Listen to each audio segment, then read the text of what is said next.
دلوقتي احنا لسه لنا جولتين والدوري المصري يخلص وفي 3 فرق بيتنافسوا على اللقب. طبعا اهمهم بالنسبه لي الزمالك وفي بيراميدز، والابعد خالص هو الاهلي. يوم الثلاث اللي هو بعد بكره احتمال كبير اصلا الاهلي يطلع بره المنافسه خالص، بحيث لو بيراميدز اصلا كسب ماتشه بعيد عن الزمالك خلاص الاهلي مش هينافس على لقب الدوري. الاهلي انتهت اماله في ان هو يتوج بالدوري رسميا. في سيناريوهات كتير قوي يوم الثلاث ده، ممكن الدوري يتحسم اصلا يوم الثلاث والزمالك ياخده رسمي. ازاي الزمالك لو كسب سموحه، بيراميدز خسر من سيراميكا، الاهلي تعادل او خسر من انبي، الزمالك بطل الدوري رسميا. تمام. وقلنا لو بيراميدز كسب الاهلي بره المنافسه. الاهلي مستني وقوع الاثنين، وبالذات هو مستني الخساره من الاثنين اصلا، مش عايز تعادل حتى، لان الاهلي فرق 3 نقط ما بين الاثنين ولسه ماتشين بس ب6 نقط. فمين اللي اماله بعيده قوي؟ هو الاهلي. اللي اماله قريبه جدا هو الزمالك، واللي بايده يكسب الدوري هو الزمالك، مش مستني هدايا من حد. بس بيراميدز مستني هديه من الزمالك ان هو يقع، الاهلي مستني هديه من بيراميدز والزمالك ان الاثنين يقعوا. طبعا عندنا الزمالك اهم حاجه بالنسبه لنا احنا كمشجعين زمالك. اصلا عندك ماتش سموحه تنزل تكسب، تعمل اللي عليك. انا بالنسبه لي ميزه ان انا العب ال3 ماتشات في نفس الوقت. ليه؟ اللعيبه دي ما عنديش ثقه في شخصيتهم، هم اقوياء، شخصيتهم قويه ولا ضعيفه؟ شفتهم في ماتش الاهلي شخصيتهم كانت عامله ازاي. ال3 ماتشات في نفس الوقت، انت مش داخل مثلا الاهلي لعب الساعه 5 هو وبيراميدز والاثنين كسبوا، اللعيبه دي هتتضغط، انا مش عارف يعملوا قدام سموحه.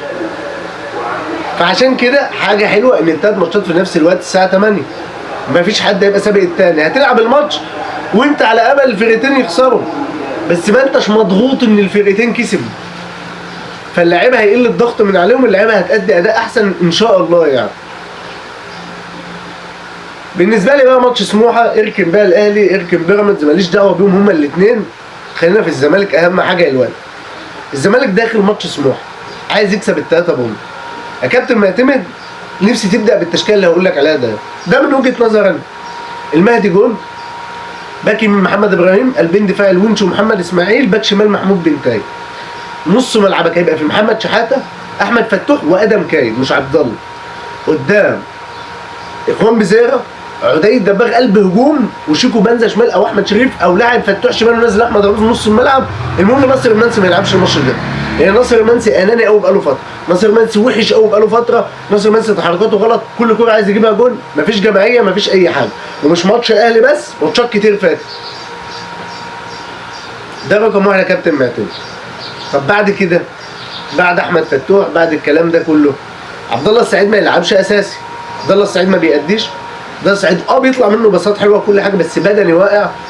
بعد الحركه اللي عملها في ماتش الاهلي لما طلع قعده دكه، يتأدب، مش معانا ان هو كبير في السن واسطوره في الكوره وكل، يتأدب. هو بيلعب في الزمالك، ما بيلعبش في سموحه، ما بيلعبش في انبي، هو بيلعب في الزمالك في الاول وفي الاخر. يا كابتن معتمد بلاش مجاملات على حساب الفرقه. الفرقه دي وصل اول الدوري بسبب اللي انت مش بتعمل مجاملات لحد. انا فاكر ان الخضري كان نجم من نجوم الفرقه، محمد ابراهيم باك يمين كان نجم من نجوم الفرقه، يوسف وائل الفرنسي لما نزل، انس وائل، اللعيبه دي كلها كانت نجوم، ايمن امير عبد العزيز، كلهم كانوا مساهمين في عوده الزمالك لقمه الدوري ان هو يلعب نهائي كونفدراليه. فبلاش مجاملات يا كابتن معتمد، وما تخافش من حد.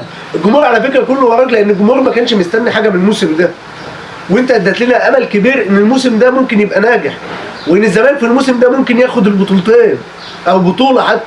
الجمهور كان بيتنشأ على بطوله، وكان بالنسبه له الكاس هو اللي عايزه، انما انت دلوقتي مرشح اول للفوز باللقب بتاع الدوري، وانت اللي في ايدك تاخد الدوري ومش مستني هدايا من حد، على عكس الفرقتين التانيين اللي بينافسوك. في نفس الوقت انت الفرقه الوحيده المصريه اللي في نهائي بطوله قاريه اللي هي الكونفدراليه، ومرشح اول ان شاء الله اللي انت تاخدها. بس والله يا كابتن معتمد اهم حاجه انك تبعد اللعيبه عن ماتش الكونفدراليه ده او اي ماتش تاني، خلي تركيزهم الكامل في ماتش سموحه. انت تكسب ال3 بونت دول يقربوك من الدوري، يحافظوا على امالك في التتويج بالدوري. ما تخليش اللعيبه تفكر في ماتش تاني غير سموحه، لا ماتش بقى اتحاد العاصمه ولا السفر للجزائر ولا اي حاجه من دي. اللعيبه كلها رجاله، اللعيبه كلها رجاله قسما بالله، رجاله من اول الدوري. وحسام عبد المجيد او ناصر منسي او عبد الله كان ليهم في الدوري ده كتير، بس حسام انا ما بحبوش لله في لله يعني، عشان ما اضحكش على حد، بس حسام ما عندوش شخصيه.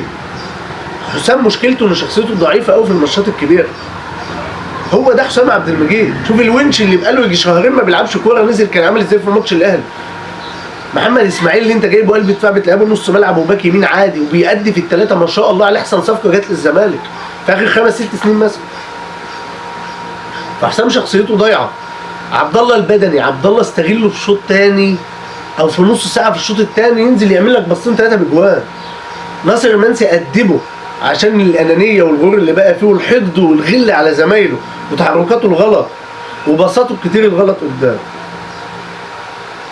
فكابتن معتمد املنا في الدوري اكبر بكتير من اي حد تاني، املنا في الدوري ان احنا نكون ابطاله اكتر بكتير من اي حد تاني. وان شاء الله ان شاء الله يا كابتن معتمد الزمالك هيكون بطل الدوري ده والله العظيم، وهيبقى احسن دوري في تاريخ النادي واكتر دوري عظمه في تاريخ النادي واكتر دوري انا عمري ما هنساه في حياتي واكتر دوري هفرح بيه في حياتي والله. بس نسترجل كلنا وما تجاملش حد على حساب حد، والاحق بان هو يلعب يا كابتن معتمد. وان شاء الله معاك ازاي يبقى بطل الدوري وبطل الكونفدراليه والله.